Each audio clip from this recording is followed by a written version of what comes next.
بسم اللہ الرحمن الرحیم۔ 17 نومبر 2021 کو پارلیمنٹ کے مشترکہ اجلاس میں حکومت نے جو 33 بل منظوری کے لیے پیش کیے، اس میں ایک بل سب سے زیادہ اہم تھا اور اس کا تذکرہ میں یہاں پر آپ سب کے سامنے کر رہا ہوں۔ الیکشن ایکٹ 2017 کے سیکشن 94 میں حکومت نے ایک ترمیم پیش کی، جس کے تحت نادرا سے کہا گیا ہے کہ نادرا دوسری ایجنسیز اور اتھارٹیز کے تعاون سے بیرون ملک رہنے والے پاکستانیوں کے ووٹ کاسٹ کرنے کے اقدامات کرے گا۔ یہ سیکشن 94 کی سب سیکشن 1 میں یہ ترمیم کی گئی ہے۔ اوورسیز پاکستانی کی تعریف سیکشن 94(2) میں یہ کی گئی ہے کہ ہر وہ شخص جو کہ نادرا کا شناختی کارڈ رکھتا ہو اور کام کے سلسلے میں مستقل یا 6 ماہ سے زائد عرصہ سے بیرون ملک مقیم ہو، یہ بیرون ملک پاکستانی کی تعریف کی گئی ہے۔ دراصل ملک چلانے کے لیے ملک، عوام اور جمہوریت کے مفاد میں ہمیشہ حکومتیں جذبات سے نہیں عقل سے کام لیتی ہیں۔ بیرون ملک پاکستانی 2 طرح کے ہوتے ہیں، میں آپ کو ان کا ذرا تھوڑا خلاصہ پیش کرتا ہوں۔ ایک تو وہ لوگ جو کہ پاکستان سے مستقل بیرون ملک چلے جاتے ہیں، جس طرح اور پھر وہاں جا کے ان ممالک کی شہریت اختیار کر لیتے ہیں۔ کچھ ممالک ہیں جو کہ شہریت دے دیتے ہیں۔ پھر وہ ممالک جو کہ شہریت دیتے ہیں ان کی بھی 2 قسمیں ہیں۔ ایک وہ ہیں جو کہ شہریت دینے سے پہلے اس شخص سے کہتے ہیں کہ جس ملک سے وہ آیا ہے اس کی شہریت سرنڈر کرے، اس کی شہریت کو چھوڑے، پھر وہ شہریت دیتے ہیں۔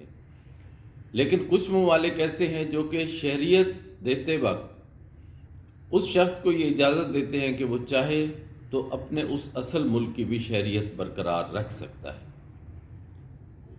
جو شہریت برقرار رکھنے والے ممالک میں سر فہرست کینیڈا اور برطانیہ ہے۔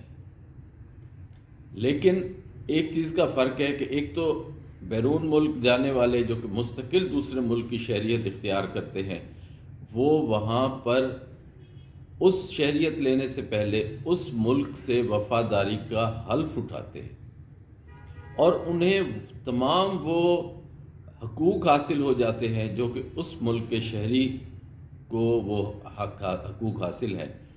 جس طرح اس ملک کا شہری اسی ملک میں ووٹ کاسٹ کر سکتا ہے، یہ جو بیرون ملک شہریت اختیار کر لیتے ہیں اور پاکستان کی بھی شہریت رکھتے ہیں، وہ اس ملک میں بھی ووٹ کاسٹ کرتے ہیں، اپنے نمائندے منتخب کرتے ہیں، اس سے حکومتیں بنتی ہیں۔ اب بیرون ملک شہری جو ہوئے وہ رہ وہاں رہے ہیں، اس ملک میں ووٹ کاسٹ کر رہے ہیں، اس ملک کا پاسپورٹ بھی انہوں نے بنوایا ہوا ہے، اس ملک کا شناختی کارڈ بھی اس ملک میں بنوایا ہوا ہے، لیکن کیونکہ اس ملک میں اجازت دی گئی ہے اس لیے وہ پاکستانی شہریت بھی رکھتے ہیں، لیکن اصولاً ان کا پاکستان سے اب وہ رشتہ اور وہ تعلق برقرار نہیں رہتا، کیونکہ انہوں نے اس ملک کی وفاداری کا حلف اٹھایا ہوا ہوتا ہے۔ اس کے باوجود اگر ہماری حکومت کی یہ خواہش تھی اور وہ یہ سمجھتی ہے کہ شاید وہ بیرون ملک پاکستانیوں میں بے حد مقبول ہے اور بیرون ملک رہنے والے پاکستانی انہیں زیادہ سے زیادہ ووٹ دے دیں گے، یا اگر ووٹ نہیں بھی دیں گے تو بیرون ملک سے جو ووٹوں کا رزلٹ آئے گا اسی کی بنیاد پر یہاں کے حلقوں کے فیصلے ہوں گے۔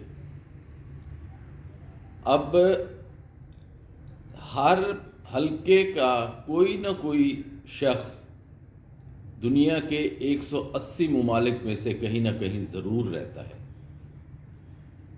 اب یہ کیسے ممکن ہے کہ ہم ان 180 ممالک میں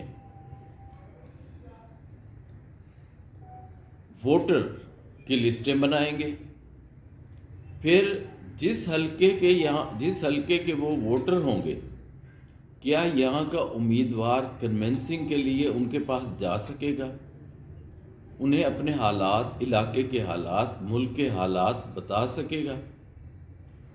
پھر جس دن ووٹ کاسٹ ہوگا اس دن ایک فرق ہے ہمارے اور دوسرے ممالک، جس طرح کینیڈا ہے، کینیڈا میں اور ہمارے درمیان تقریباً 10 گھنٹے ٹائم کا فرق ہے۔ ہمارے پاس اگر صبح ہوتی ہے تو وہاں پر رات ہوتی ہے۔ برطانیہ سے ہمارا غالباً 4 یا 6 گھنٹے کا فرق ہے۔ اب اتنے فرق کے بعد ہم کیا وہاں پہ وہ اپنی ایمبیسیز، قونصلیٹ اور یہ کھول کے اور ساری رات ووٹنگ کرائیں گے؟ کیونکہ ہمارے پاس تو دن ہوگا۔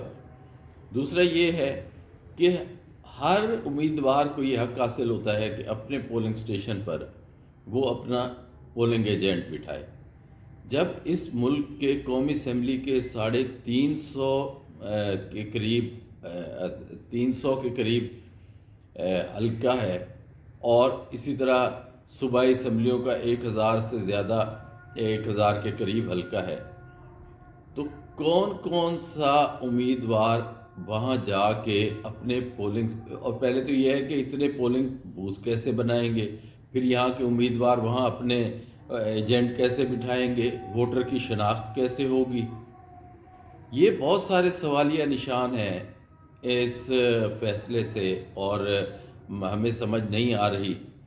پھر جو بیرون ملک پاکستانی رہتے ہیں انہیں صرف ایک چیز سے غرض ہوتی ہے، اور انہیں جو فائدہ ملتا ہے وہ ہے کہ ڈالر کا ریٹ جوں جوں گرتا ہے، جوں جوں زیادہ ہوتا ہے، ہمارے روپے کی قدر جوں جوں کم ہوتی ہے۔